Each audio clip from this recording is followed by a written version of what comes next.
Ba, ba, da, da, da, da, da, da, na, na. You're goddamn right I'm going to talk about ARK Survival Evolved. How could I not? It's got freaking dinosaurs. This game is about the closest thing we've got right now to having our own virtual Jurassic Park.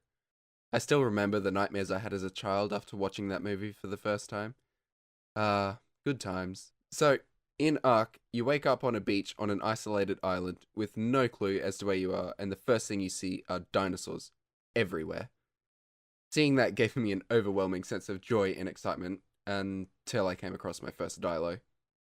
You know Nedry, the fat guy in Jurassic Park? You remember that scene when he's trying to make his getaway in the rain and that dinosaur spits on him then eats him? Yeah, that was basically me for the first 10 minutes or so playing ARK.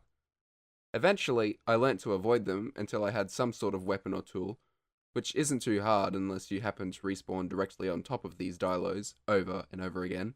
I gotta say, this game is one of the hardest survival games to get started of the ones that I've played, and it's made even more difficult if you made the unfortunate decision, like I did, to play on a PvP server the first time. After I finally got myself the basic survival tools, I figured I'd go and build a house somewhere, away from all of those nasty dilos.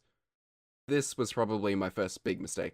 I made it maybe a couple 100 meters into the jungle before I ran into my first Carno.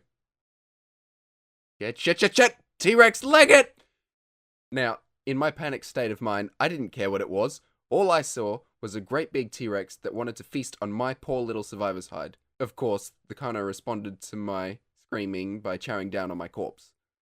I've since learnt never ever to go into the jungle, as it's a dangerous and scary place. So, after building Fort Knox out of thatch on the beach, I decided it was time to go out and tame my first dinosaur. I know, right?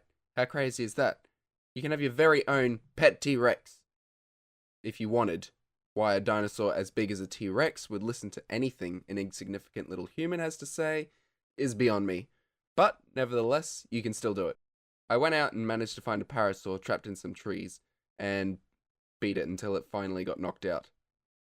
This is taking an awfully long time to tame. Don't judge me! Then later I got my first flyer, the Pteranodon, and that was probably the happiest moment in this game for me. I just wanted to fly off into the sunset with my noble steed.